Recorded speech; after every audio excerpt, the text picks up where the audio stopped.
What's good, everybody? We are back with the Buffalo Fatherhood Initiative podcast. I am one of your co-hosts, Sherman Webb Middlebrooks, the lifelong Buffalo resident and full-time black man. And as usual, I got the good brother Antoine Johnson here with me. Yes, sir. And we're also chopping it up with the father of the month. So, brother Antoine, bring us on into this episode. Yeah, no, listen, we are excited to be here today because, like Sherm said, we got the good brother Sam Floyd. He's like family now. We've been together for a few years now. He's gone through a number of our Nurturing Fathers programs, which we'll talk a little bit about. We've talked about in the past. But yeah, Sam, just going to kick it over to you. Why don't you introduce yourself to the people? Hi, I'm Sam Floyd. Right now, I'm an outreach specialist for Western New York Independent Living. I am a rehabilitation practitioner for Restoration Society. I literally just started 2 jobs. I'm still doing the father thing all the time. I love my children so much. Grinding it It's out. just, I love to be able to provide for them, so I had to give up a little time to be able to do that. So I'm glad to be here today with you guys. Yes, sir. Appreciate that. I was just going to say, I just remember Sam from being in the groups, like the king of walking and chewing gum. So he'd be in the group, and we'd have like a deep discussion, and like we'd toss it out, and then Sam would chime in, drop some gems, and then you also hear him helping with homework with his kids in the background. I'm like, how is he doing both things? He just gave a really thoughtful response to this question, but also just broke down like this math problem for his baby at this, and like before he could hit mute, I heard him break down the math. So I just always like admired that about you. That's your ability to process information and provide gems for the fellas in the group based off your reflections as a father. Yeah, with a person who may struggle with certain things, I have been able to go above and beyond for my children because of the fact that I am so invested in them. Yeah.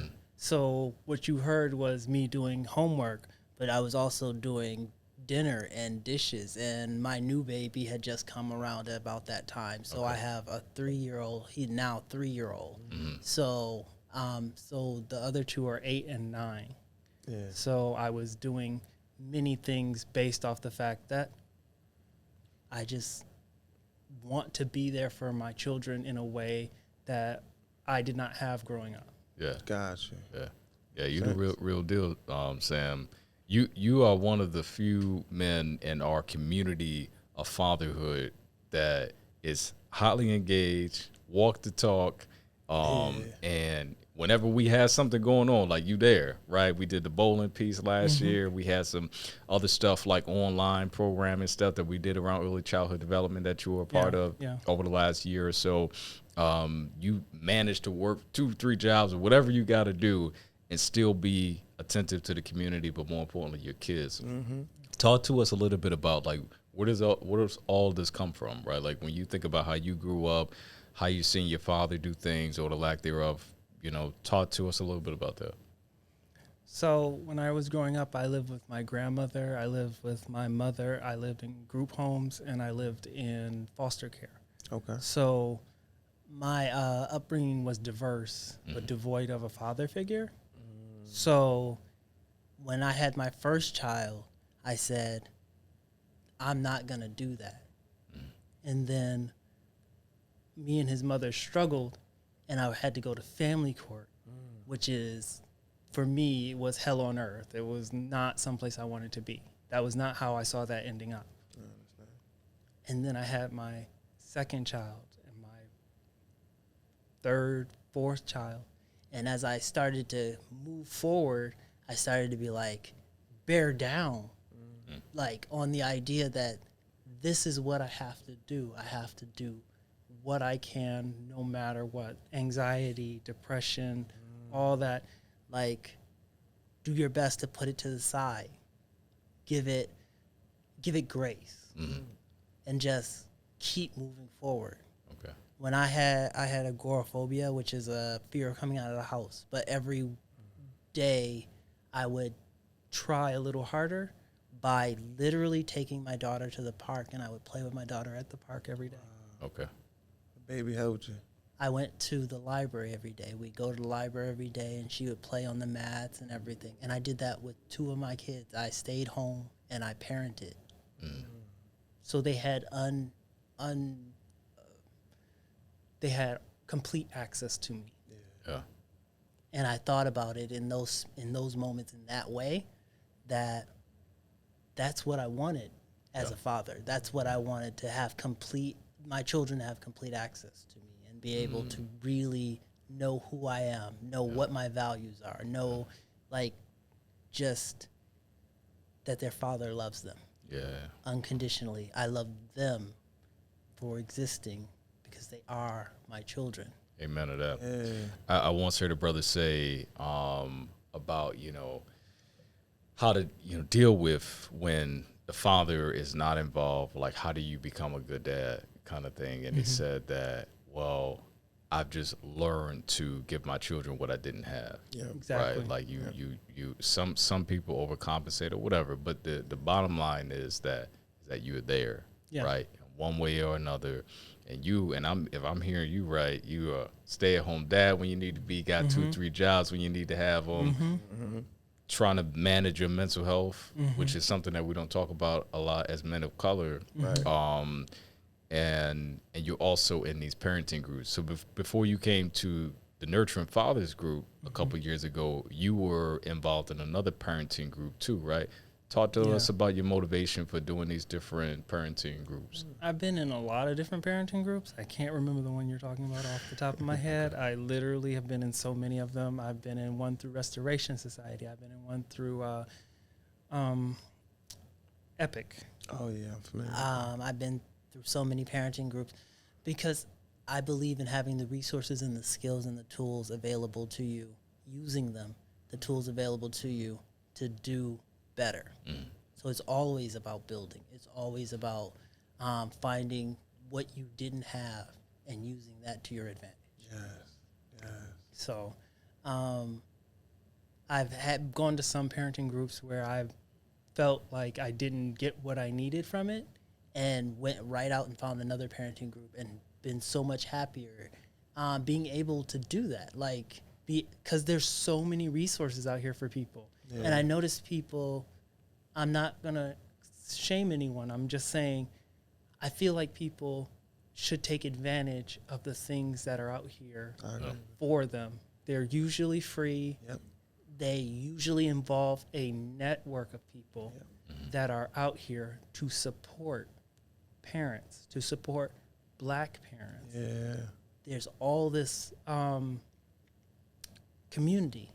Yeah. My question, I guess, because I completely agree with you, because not only, what did Biggie say, I'm not only a client, I'm the president. So, I'm a participant in some spaces, in other spaces, I'm holding the space. Yes. Why do you think people don't take advantage of the spaces and opportunities that we have in community? Because you obviously do. You've obviously gotten a lot out of it, and you continue to engage, especially with us. We love having you engage. Why do you think folks don't engage? Why do you think folks don't put themselves out there the way that you did? Even with, like you said, some of your challenges before. So for somebody like you to overcome that, what do you think the barriers are for others? The barriers that I've seen, I've had rabbit hole conversations. We call them rabbit hole conversations, where you fall down a rabbit hole and the conversation just keeps going. Yeah. Where people are talking about CPS and the stigma of CPS and the stigma of these parenting classes is likened to CPS. Someone's telling you how to raise your child. They don't believe that is okay. They feel like they're stepping on toes. Mm-hmm.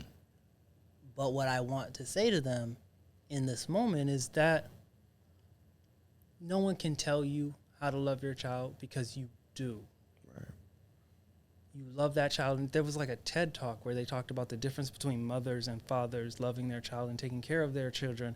And it was a lawyer from family court, or she was a family court attorney. And she said that fathers may not know certain things. They may not know where the kid goes to do this, but watch them their face light up when they say, "What's your child's favorite color?" Yeah. Or "What is your child's favorite toy?" Mm-hmm. And the dad's got it. Yeah, I'm about to say, as soon as you said that, I automatically knew my daughter's favorite. Yeah.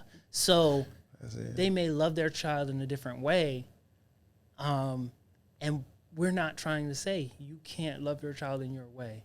We're not trying to hold you back from being with your child or tell you that your upbringing was whatever your upbringing was.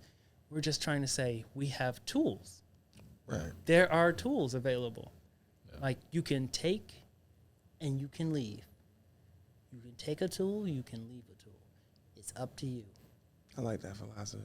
That's usually what we try to do. I know I think of it as like deposits and withdrawals. So sometimes I show up to the space and like I might be in like a good space personally, and so I'm able to show up and deposit and stuff for brothers who might be going through something, who might be able to take a withdrawal from like what I'm depositing into the space. Yes. Other times I show up and I'm not the best version of myself, and I actually came to withdraw from brothers in the group, from their wisdom, from their knowledge, from their experience, and their tools that they're leaving, because like I might have left the tool that they picked up. And so I came, hey, I need a tool now. I didn't check my box. I ain't got nothing for this. Maybe somebody got something for me. So I love that philosophy, that analogy. I spoke to an older brother today, Tony, before, and I told him I was coming here. And he had a lot of wisdom for me because his child is in college, starting to go to college. And he had all these words of affirmation and just like this insight that I really benefited from. And he was readily giving it. And when I asked him, the last question was, what do you think the community needs? He said, for more brothers to come together and support each other. Yeah. So that's what we're doing here, right? Yeah. That's a fact. That's what we're doing here. And so the fact that he's saying this and the fact that it's already started. Yeah, plug on there. Yeah. In the interest of time, we got about a minute left. Tell the people one thing about, your experience in a Nurturing Fathers group. This is a plug for the program. That's right. Why would anybody want to join a fatherhood group? Why would anybody want to join a fatherhood group? Yep. Our group. Your specific group? Oh. This one. These gentlemen right here and the other gentlemen that I've met are authentic gentlemen, and they're just trying to uplift. So if you are struggling, if you're not struggling, if you just have an inkling that you may need the support, these are the people you need to talk to. 30 under 30 people. And people who are working at being fathers in a way that may rarely be talked about in open spaces. Like, how often do you hear fathers at work just come together and just like chop it up, and people like maybe barbershop talk or whatever? Like, I don't go to work to talk to my coworkers about things because literally I have to clean up puke off the floor. So literally I'm doing something else. But this is the space where I get to do that. This is the space where I get to be that gushing father of like 3 kids at home and 1 off at Bennett High School and so on. Like, I get to say, this is where I've triumphed. I choose to be a father. Every day I choose to be present. I choose to work as hard as I can to make the best of any situation and inspire my kids. Right. That's a beautiful place to leave off. That is. Appreciate you being here, Sam. Again, keep coming back. Matter of fact, you're enrolled in one of our Nurturing Fathers groups that's a part of a program study right now that we're doing with Florida International University too. So I'm gonna come through next Thursday and get something to eat. Make some deposits and withdrawals. I'll make some deposits and withdrawals. But all jokes aside, thank you for being here, man. Yeah. Appreciate you, bro. That's Sam with the calm motivation and inspiration for you. And again, make sure you click that like button. Make sure you click that subscribe button. Check the bell for notifications. This is the Buffalo Fatherhood Initiative podcast, and we out.